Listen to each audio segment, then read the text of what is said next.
जीवन साथी, आपने फ़ोन करके अच्छे से पता कर लिया ना कि धानी की फ़्लाइट का समय क्या है। पिछली बार हम लेट हो गए थे। संतोष जी ने डिनर की तैयारी करते हुए अपने पति मनोज जी से पूछा। हाँ हाँ, मैंने अच्छे से पता कर लिया है, आप चिंता मत कीजिए। फ़्लाइट ठीक 11 बजे पहुंच जाएगी। हमें वहां पर 10 बजे पहुंचना होगा। मनोज और संतोष की बेटी धानी अपने 4 साल के बेटे अनंत के साथ मायके रहने के लिए आ रही थी। अगले दिन धानी आ गई अपने बेटे के साथ, लेकिन धानी पहले की तरह खुलकर बातचीत नहीं कर रही थी, चुप चुप सी थी। संतोष जी को लगा कि यह सफर की थकान है, फिर अनंत भी अभी छोटा है, उसने धानी को बहुत परेशान किया होगा। आराम करेगी तो ठीक हो जाएगी। लेकिन 3-4 दिन तक भी धानी का मूड कुछ ठीक नहीं था। मनोज जी ने संतोष से इस बारे में बात की। संतोष ने मौका पाकर धानी से धानी के पति अक्षय और घर परिवार के बारे में पूछा। धानी ने कहा, माँ सब ठीक है। धानी का पति अक्षय रोज फोन करता, लेकिन सिर्फ अनंत से ही बात करता, धानी से कोई बात नहीं करता। इन सब बातों को मनोज और संतोष जी नोटिस कर रहे थे। संतोष जी रोज अपनी बेटी के मनपसंद खाना बनाती और मनोज जी भी संतोष की पूरी मदद करते, क्योंकि धानी संतोष और मनोज जी की इकलौती संतान थी। धानी की शादी के बाद संतोष और मनोज अकेले हो गए थे। वह काम में एक दूसरे की पूरी मदद करते थे। धानी अपनी माँ संतोष से कहती है कि माँ, पापा कितने अच्छे हैं, हर काम में आपकी मदद करते हैं। तो संतोष ने धानी से पूछा, क्यों, अक्षय तुम्हारी मदद नहीं करता? तुम दोनों जॉब करते हो तो अक्षय काम में तुम्हारी मदद तो करता ही होगा। नहीं माँ, सभी आपकी तरह किस्मत वाले नहीं होते। अक्षय मेरी कोई मदद नहीं करता। माँ, अक्षय का यह कहना है कि घर का काम करना औरतों का काम होता है और मैं जॉब से आकर बहुत थक जाता हूँ। माँ, वह तो अनंत को भी नहीं संभालता, बस घर आकर अपने मम्मी पापा के साथ बैठा रहता है। काम में भी मेरी कोई मदद नहीं करता। अक्षय की माँ भी कुछ खास मदद नहीं करती मेरी काम में। उनका कहना है कि अगर जॉब करनी है तो अपने सिर पर करो। अगर मैं अक्षय से इस बारे में कुछ कहती हूँ तो वह कहते हैं कि मैं अपनी माँ को कुछ नहीं कह सकता। माँ, मैं जॉब से आकर थक जाती हूँ, फिर अनंत को भी संभालना होता है, लेकिन इन सब कामों में मेरी तो कोई मदद नहीं करता ना। माँ, मैं भी तो घर और ऑफिस दोनों संभालती हूँ, फिर अक्षय मेरी मदद क्यों नहीं कर सकता? माँ, क्या जीवन साथी का मतलब सिर्फ सुख बांटना है, दुख नहीं? जीवन साथी तो सुख और दुख दोनों बांटते हैं ना। अब आप पापा को ही देख लो, आपकी कितनी मदद करते हैं, आपको कितना प्यार करते हैं। आपकी जरा सी भी तकलीफ पापा सहन नहीं कर सकते।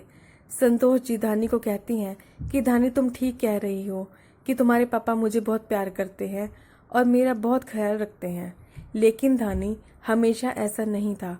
तुम्हारे पापा शुरू से ऐसे नहीं थे। मैंने भी अपने जीवन में बहुत दुख देखे हैं। मेरा जीवन सिर्फ फूलों की सेज ही नहीं रहा है, उसमें अनेकों कांटे भी थे। माँ, आप ये क्या कह रहे हो? मुझे तो यकीन नहीं हो रहा आपकी बात पर। पापा तो कितने प्यार से आपसे बात करते हैं। हाँ धानी, तुम तो ऐसा ही कहोगी, क्योंकि वह तुम्हारे पापा हैं। तुम्हें अपने पापा में कोई भी गलती नजर नहीं आएगी। जैसे तुम्हारा बेटा अनंत अक्षय से प्यार करता है, अब अक्षय को ही देख लो, रोज फोन करता है, लेकिन सिर्फ अनंत से ही बात करता है। क्या तुम अक्षय से कोई झगड़ा करके आई हो? नहीं माँ, झगड़ा तो नहीं करके आई, लेकिन हमारी अंडरस्टैंडिंग नहीं है। अक्षय मुझे समझने के लिए तैयार ही नहीं है। वह हर बात के लिए मुझे ही गलत ठहराता है।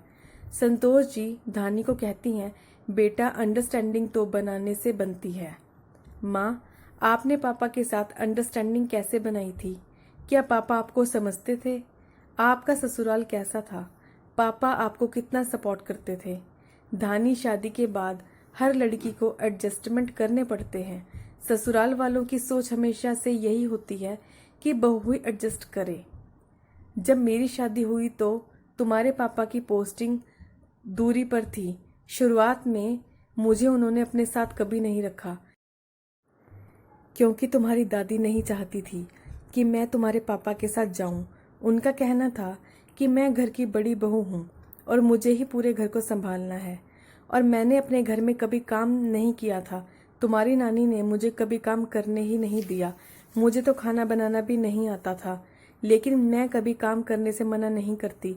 मैंने धीरे धीरे सब सीखा। फिर भी तुम्हारी दादी कभी खुश नहीं होती। मैं सारा दिन काम पर लगी रहती। जब तुम्हारे नाना नानी मुझे मिलने के लिए मेरे ससुराल आते तो तुम्हारी दादी मेरी जमकर शिकायतें करती। तुम्हारे नाना नानी को बहुत दुख होता और बहुत हैरानी भी होती, क्योंकि जैसी बातें तुम्हारी दादी मेरे बारे में कहती थी, ऐसी बातें उन्होंने मेरे बारे में कभी भी किसी से भी नहीं सुनी थी। उन्होंने तो मेरी बस तारीफ ही सुनी थी, सभी घर वालों और जान पहचान वालों से।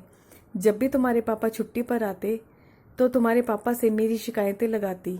तुम्हारे पापा हमेशा मुझसे नाराज ही रहते, क्योंकि उन्हें अपने घर वालों पर ज्यादा विश्वास था।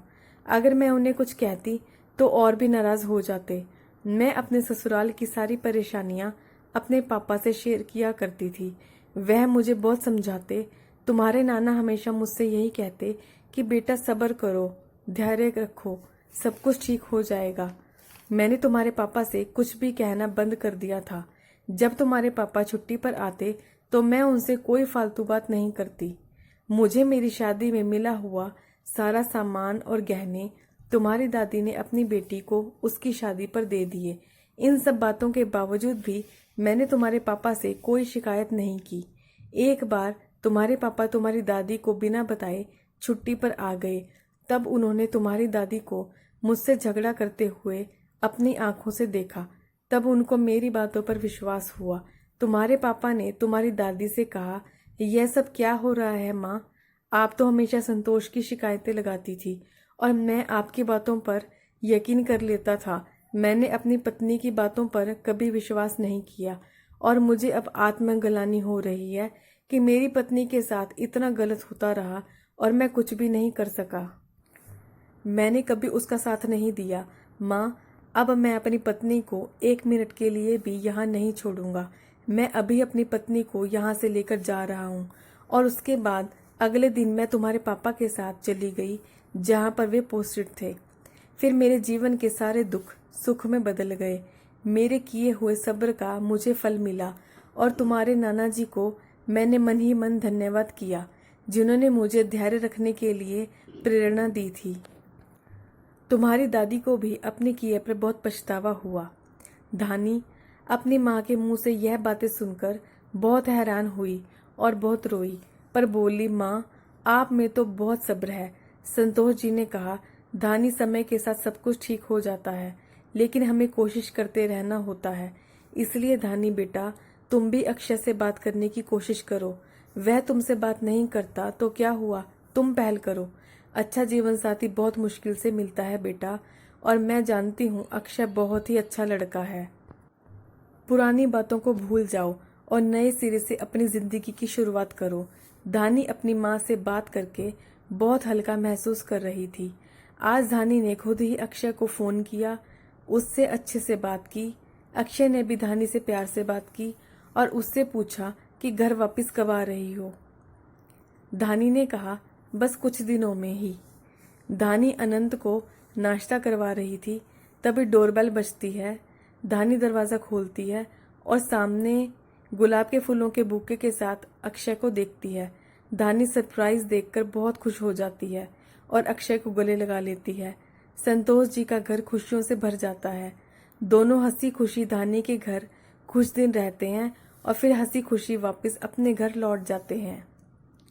धानी और अक्षय को इस तरह खुश देखकर संतोष और मनोज जी भी बहुत खुश होते हैं और उन्हें ढेर सारा आशीर्वाद देते हैं।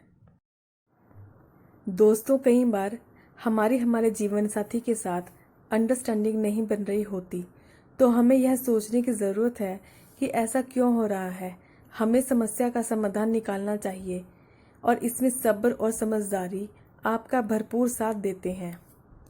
अपना पक्ष अपने जीवन साथी के समक्ष ज़रूर रखना चाहिए और उनकी बात भी ज़रूर सुनने चाहिए, लेकिन किसी के भी दबाव में आकर अपने वजूद को मिटने ना दें और गलत बात को कभी भी स्वीकार ना करें। अगर आपका लाइफ पार्टनर आपको सच्चे दिल से प्यार करता है, तब वह जानबूझकर कभी आपको दुख नहीं देगा। दोस्तों, अगर आपको मेरी कहानी पसंद आए तो मेरे चैनल को सब्सक्राइब करें। Thank you so much.